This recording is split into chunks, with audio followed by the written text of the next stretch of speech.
Halo, assalamualaikum. Semoga teman-teman semua dalam keadaan sehat. Indonesia akan menghadapi Thailand usia 23 di Piala AFF usia 23 babak semifinal, di mana Indonesia lolos sebagai juara grup, Thailand juga sebagai juara grup.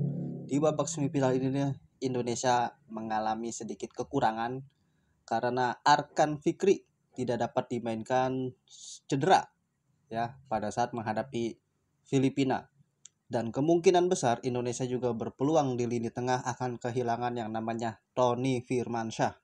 Tony Firmansyah dengan Arkan Fikri bermain dengan sangat baik.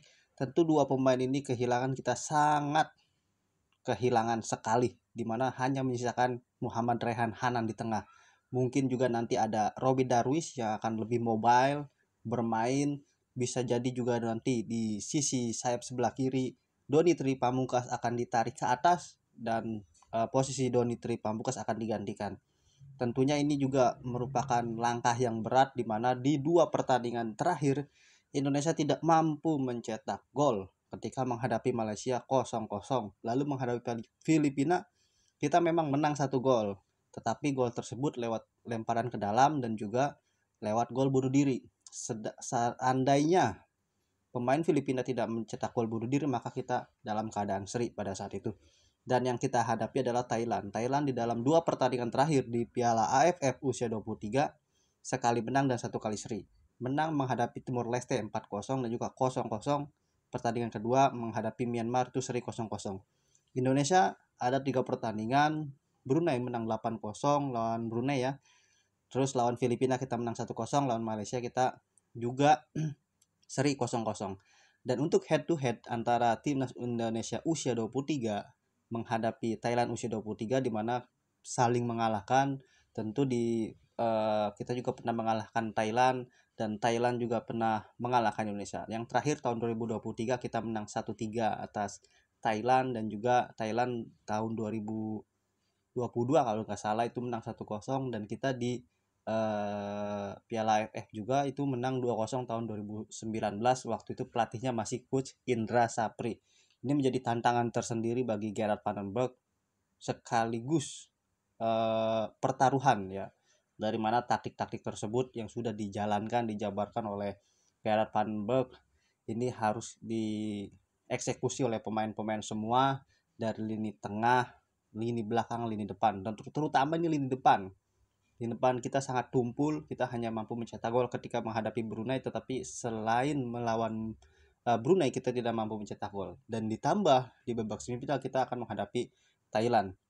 Mudah-mudahan Thailand dalam kondisi tidak terbaiknya, artinya Thailand berbeda di kelompok umur dengan kelompok senior.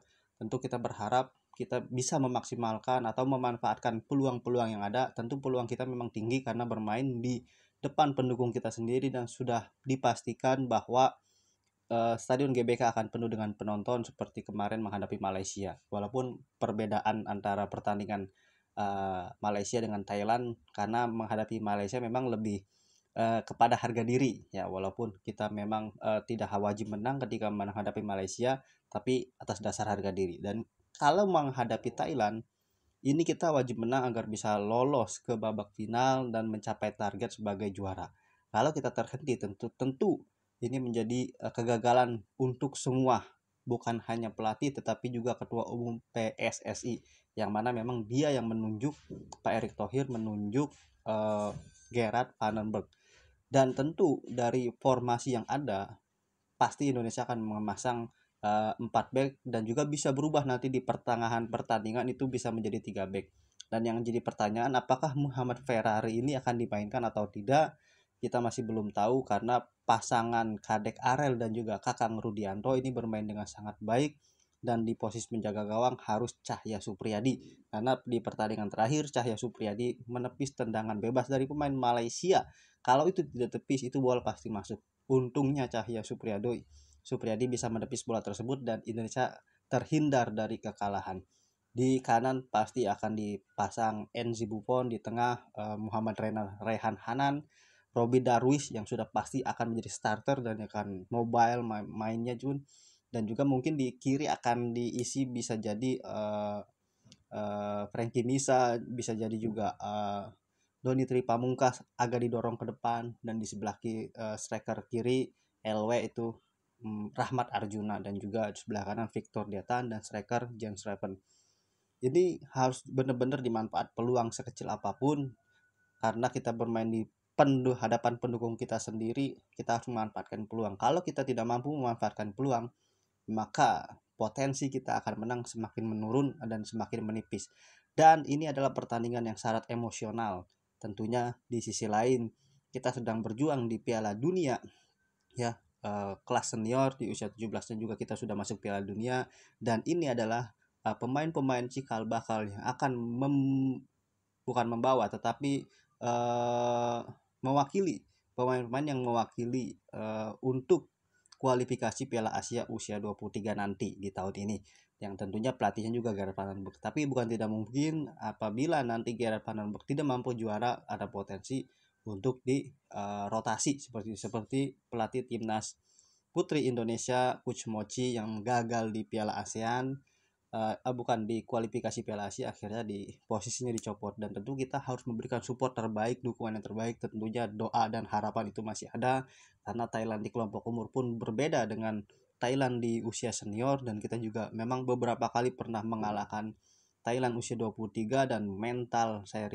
rasa sangat benar-benar harus dijaga oleh pemain-pemain timnas Indonesia, dan pemain kita mentalnya sudah sangat baik, terutama Jan Slaven, Robby Darwis, Kakang Rudianto, Kadek Arel, Donitri Pamungkas, apalagi itu mental-mental semuanya sudah pemain kelas, ya. Dan artinya kita hanya menunggu untuk di lini depan agar bisa mencetak gol dan alternatif serangan. Artinya serangan kita jangan monoton, jangan lewat pinggir-pinggir aja nih. Ya, kita sesekali lewat tengah atau crossing. Kan Jan Slaven ini tinggi ya postur tubuhnya, maka kita perlu coba lakukan crossing. Donitri Pamungkas crossingnya bagus-bagus, jangan seperti lawan Malaysia crossingnya bentak semua, itu parah ya, itu gagal semua crossing dari sayap kanan, itu buruk. Artinya James Rapon tidak mendapatkan sokongan bola dari pemain-pemain lini kedua untuk bisa dieksekusi. Oke, mudah-mudahan nanti teman-teman silahkan tulis di kolom komentar berapa prediksi skornya, atau kita akan diskusi nanti di kolom komentar, dan kita harus berikan dukungan yang terbaik untuk seluruh pemain timnas Indonesia agar bisa mengalahkan Thailand di babak semifinal ini dan menuju babak final Piala AFF usia 23 tahun 2025. Oke, demikian.